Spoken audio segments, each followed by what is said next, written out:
अगर आज किसी डेड बॉडी का पोस्टमार्टम किया जाए तो डॉक्टर से सबसे पहला सवाल क्या होता है? ये डेथ कब हुई? और इसका जवाब डेड बॉडी खुद देती है, प्यूरिफिकेशन, मैकेट्स, एडिपोसीर और मम्मीफिकेशन के जरिए। आज के इस लेक्चर में हम प्यूरिफिकेशन, फोरेंसिक एंटोमोलॉजी, एडिपोसीर और मम्मीफिकेशन को इस तरह कवर करेंगे कि पीसीक्यूज, ऑब्जर्व्ड ऑस्पी एंड अनऑब्जर्व्ड ऑस्पी सब टैकल हो जाएं।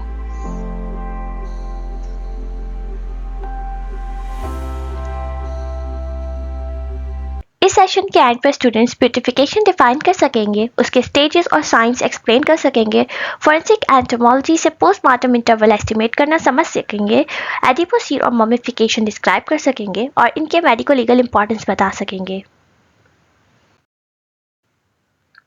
प्यूरिफिकेशन को श्योरेस्ट साइन ऑफ डेथ कहा जाता है।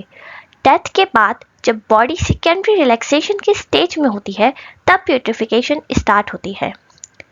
ये बॉडी टिश्यूज का बैक्टीरियल डिकम्पोजिशन है जिससे गैसेस बनती हैं, डिस्कलरेशन होती है, फाउल स्मेल आती है और फोमी लिवर डेवलप होता है। प्यूरिफिकेशन का प्रोसेस सिजेशन ऑफ सर्कुलेशन के बाद शुरू होता है।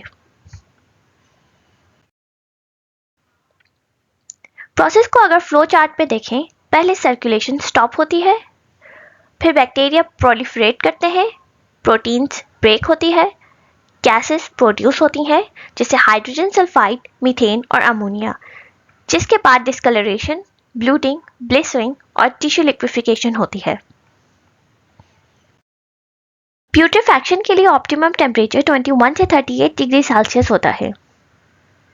ये प्रोसेस डिले हो जाता है अगर टेम्परेचर 10 डिग्री से कम हो या 38 डिग्री से ज़्यादा हो। प्यूरिफिकेशन में सबसे इंपॉर्टेंट बैक्टीरिया है क्लोस्ट्रीडियम वेल्चियाई, जो लैक्टेज एंजाइम प्रोड्यूस करता है।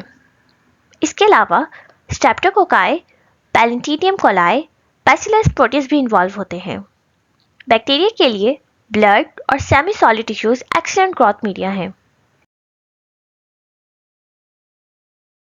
प्यूरिफिकेशन के दौरान कई गैसेस बनती हैं, hydrogen sulphide, methane, ammonia, carbon dioxide, carbon monoxide, mercaptans, putrescine, skatole, indole और फॉस्फोरेटेड हाइड्रोजन।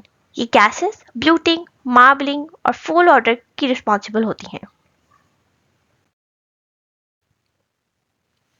प्यूरिफिकेशन का अर्लीस्ट एक्सटर्नल साइन है ग्रीनिश डिस्कलरेशन ऑफ एब्डोमेन, जो सबसे पहले सीकम यानी राइट इलियक फोसा के ऊपर अपीयर होता है। इसके बाद ब्लिसरिंग, फाउल स्मेल और स्किन चेंजेस डेवलप होती हैं। प्यूरिफिकेशन की स्टेजेस को हम इस तरह समराइज कर सकते हैं: पहले कलर चेंजेस, फिर गैस फॉर्मेशन, उसके बाद pressure effects, bloating of body features, shifting postmortem lividity, skin और hair changes, appearance of maggots और आखिर में एक्सट्रूजन ऑफ फ्लूइड्स और organs. In this picture, you can appreciate phases of putrefaction. With this overview in mind, let's examine each phase in detail. Stage 1 Color Changes. Stage 1 में 12 से 24 hours के अंदर greenish discolouration caecum और flanks पर नजर आती है। बाद में ये ग्रीन से ब्लैक हो जाती है, जिसकी वजह सेल्फ मीथमोग्लोबिन फॉर्मेशन होती है। Stage 2 Gas Formation and Marbling. Gas formation 12 से 13 आवर्स में स्टार्ट होती है। वेन्स के अंदर गैस और हीमोलाइज्ड ब्लड की वजह से मार्बलिंग डेवलप होती है, जो ब्लूइश पर्पल आर्बोरेसेंट पैटर्न होता है। ये नेक, शोल्डर्स और ग्राइंड्स पर देखी जाती हैं और 48 से 72 आवर्स में प्रोमिनेंट होती हैं। Stage 3 pressure effects. 18 से 48 आवर्स के दरमियान गैसेस होलो विसरा में एक्यूमुलेट करती हैं, जिससे ऑर्गन्स डिस्टेंड होते हैं और सूडो रिजिडिटी डेवलप होती है। Stage 4 bloated features. इस स्टेज में आइज, लिप्स और टंग स्वेलन हो जाती हैं। टंग अक्सर ब्लैक एंड टीथ के दरमियान प्रोट्रूड करती हैं। नोज और माउथ से रेडिश डिस्चार्ज आ सकता है, जो स्ट्रेंगुलेशन से रिजेंबल करती है। इसे सूडो स्ट्रेंगुलेशन कहते हैं। Female breast swallow in 36 hours and rectal prolapse in 48 to 72 hours.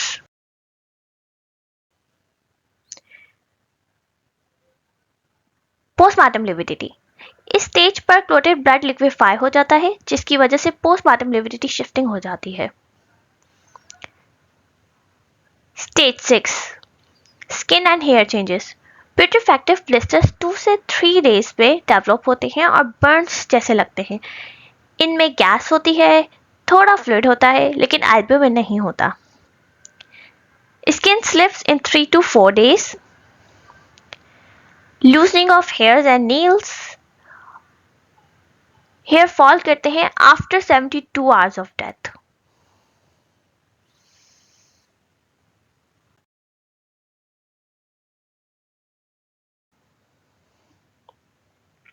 Stage 7 advance putrefaction, advance stage में माउथ और नोज से फ्लूइड्स और फ्रॉथ डिस्चार्ज होता है।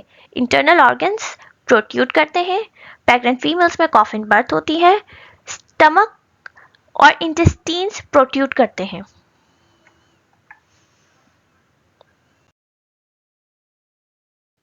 फॉरेंसिक एंटोमोलॉजी का मतलब है डेड बॉडी पर इंसेक्ट्स की कॉलोनाइजेशन की स्टडी, जो मेनली पोस्टमार्टम इंटरवल यानी टाइम सिंस डेथ एस्टिमेट करने के लिए यूज होती है। सबसे कॉमन इंसेक्ट्स हैं ब्लोफ्लाइज और बीटल्स। रूल ये है कि ओल्डेस्ट इंसेक्ट स्टेज सबसे एक्यूरेट पोस्टमार्टम इंटरवल बताता है। फ्लाइज एग्स ले करती हैं ओपन वुंड्स और नेचुरल ऑरिफिसेस जैसे नोज, माउथ, वजाइना और एनस में। कॉमन फ्लाई है Musca domestica. Life cycle, eggs laid in 18 to 36 hours, egg to larva formation in 24 hours, larva to pupa formation in 4 to 5 days, pupa to adult fly 4 to 5 days. Importance of maggots, oldest larval stage सबसे reliable postmortem interval देता है। Maggots body exposure और movement का भी idea देते हैं। अगर maggots absent हो तो ब्यूरियल, रैपिंग और आर्सेनिक या साइनाइड पॉइजनिंग की सस्पिशन होती है। टीथ 3 to 7 डेज में फॉल्व करते हैं। स्कल सूचर्स और सॉफ्ट टिश्यू 7 to 10 डेज में सेपरेट हो जाते हैं। स्केलेटनाइजेशन 1 to 3 मंथ्स में स्टार्ट होती है।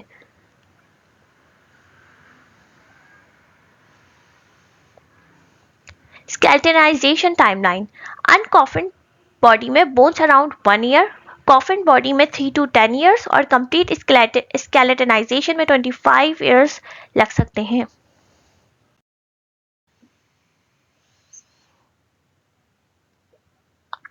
अर्ली डिकम्पोजिशन में फर्स्ट इंटरनल साइन होता है लिवर का अंडर सरफेस पे ग्रीन डिस्कलरेशन, क्योंकि वो प्यूट्रिफाइंग कोलोन के कांटेक्ट में होता है। सीक्वेंस है intestine, stomach, ileum, liver, spleen और brain in 24 to 48 hours. Late decomposition, late stage में यानी 2 to 3 वीक्स में lungs, kidneys, heart, bladder, prostate या non gravid uterus, ovaries, oesophagus, pancreas, diaphragm और ब्लड वेसल्स डिकम्पोज होते हैं। लैरिंक्स और ट्रैकियल कार्टिलेजेस 2 to 3 वीक्स में डिकम्पोज होते हैं। मेल में लास्ट ऑर्गन जो प्यूट्रिफाई होता है वो है प्रोस्टेट एंड फीमेल में लास्ट ऑर्गन जो प्यूट्रिफाई होता है वो है यूट्रस। ओवरऑल सीक्वेंस याद रखें, ब्रेन, स्प्लीन, हार्ट, फिर यूट्रस। फॉरेंसिक एंटोमोलॉजी में स्पेसिमेन कलेक्शन डॉक्टर करता है, लेकिन फाइनल ओपिनियन एंटोमोलॉजिस्ट देता है। इसलिए इंसेक्ट स्पेसिमेन का प्रॉपर प्रिजर्वेशन बहुत ज़रूरी होता है, वरना पोस्टमार्टम इंटरवल कैलकुलेशन गलत हो सकती है। इंसेक्ट स्पेसिमेन के लिए स्टैंडर्ड प्रिजर्वेशन फार्मूला याद रखें। 85 parts 90% alcohol, 10 parts 40% formalin, 5 parts glycerine के होते हैं। इसे कभी कंसंट्रेशन के साथ कंफ्यूज नहीं करिएगा। 90% अल्कोहल अपनी स्ट्रेंथ है, जबकि 85% मिक्सचर का प्रोपोर्शन है।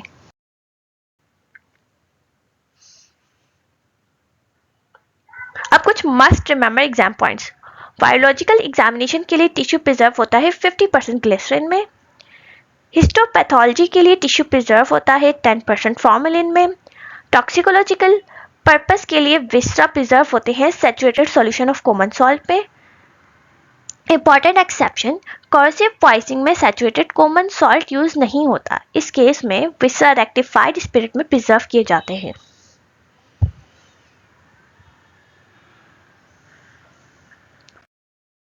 कैस्पर्स डिक्टम फॉरेंसिक मेडिसिन का गोल्डन रूल है। इसका मुताबिक प्यूरिफिकेशन का रेट होता है 1:2:8। मीन्स अगर बॉडी 1 वीक में एयर में प्यूरिफाई होती है तो 2 वीक्स वाटर में एंड 8 वीक्स अर्थ में।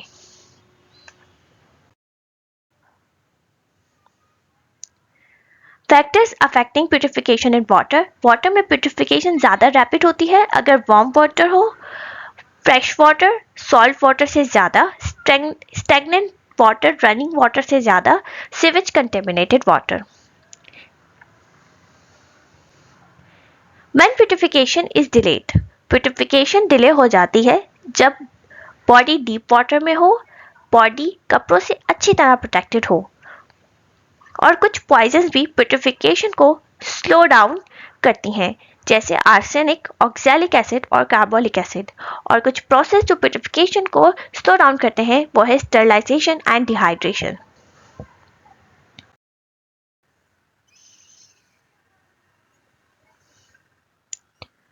वाटर से निकली हुई body usually face downwards float करती है। अगर बॉडी काफ़ी अरसे तक पानी में रहे तो मैसेरेटेड फ्लैश स्ट्रिप ऑफ हो जाता है, फंगल ग्रोथ अपीयर होती है। स्टार्ट में फंगस वाइट और येलो और फिर बाद में ग्रीन और ब्लैक हो जाता है। ये लॉन्ग सबमर्शन की इंडिकेशन है।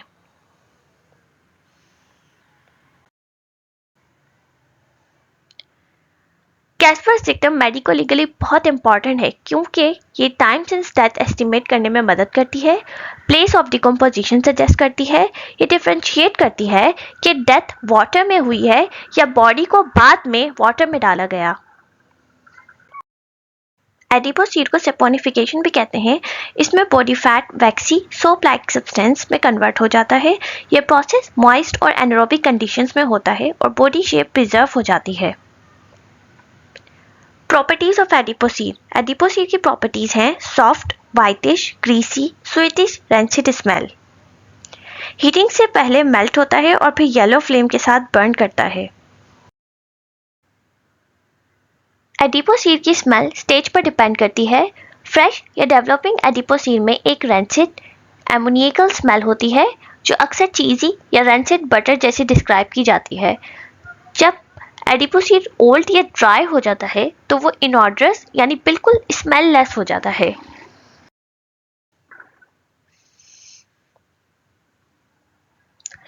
एडिपोसीड के लिए ज़रूरी है वाटर की प्रेजेंस, हाइड्रोजनेशन और हाइड्रोलिसिस, मॉइस्ट एनवायरनमेंट जैसे वेट सॉइल या वाटर। एडिपोसीड ज़्यादातर मिलता है एब्डोमेन, चीक्स, ब्रेस्ट, बटॉक्स। अगर बॉडी पानी में इमर्स्ड हो तो प्रोसेस फास्टर होता है। एडिपोसीड स्पेसिमेन को प्रिजर्व करने के लिए पहले 2 to 3 मिनट्स बॉइलिंग वाटर में डालते हैं, फिर रेफ्रिजरेटर में स्टोर कर देते हैं। ममीफिकेशन प्यूट्रिफैक्शन का मॉडिफाइड फॉर्म है। इसमें टिश्यूज डिहाइड्रेट हो जाते हैं। ये प्रोसेस हॉट, ड्राई और एरिड क्लाइमेट्स में होता है। ममीफाइड बॉडी होती है shrunken, dry, leathery skin, black in colour, odourless, skin bone से अडर होती है। ये प्रोसेस यूजुअली 3 मंथ से 1 ईयर में डेवलप होता है। ममीफिकेशन के लिए फेवरेबल कंडीशंस है hot climate, dry air, sandy soil. Deserts Thar, Cholistan और डेरा इस्माइल खान। प्यूट्रिफैक्शन, एडिपोसीड और ममीफिकेशन मेडिको लीगली हेल्प करते हैं identification, time since death estimation, cause of death, injuries preserve होती हैं, प्लेस ऑफ डिस्पोजल का आइडिया। वाटर में अगर डिस्पोज्ड है तो एडिपोसीड, ड्राई क्लाइमेट में है तो ममीफिकेशन। याद रखें एडिपोसीड और ममीफिकेशन एक ही बॉडी में कोएग्जिस्ट कर सकती हैं। फॉर एग्जाम्पल ट्रंक पे एडिपोसीड एंड एक्सपोज्ड लिम्स पे mummification.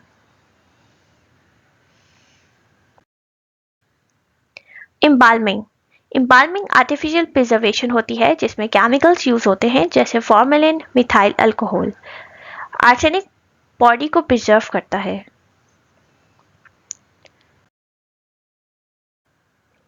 In this table, you can differentiate between petrification, adipocere, and mummification.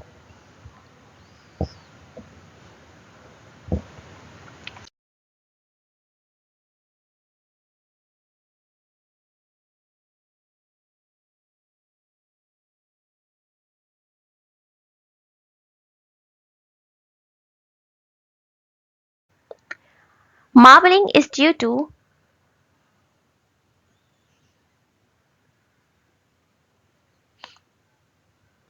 So the correct answer is gas in veins with hemolyzed blood. Adipocere is commonly seen in C. Water-lodged graves. Mummification preserves which of the following best? Answer is C. External injuries. Thank you for your attention. If you have any questions or need clarification on any point, please feel free to ask. And if you would like a video explanation on any topic, do let me know.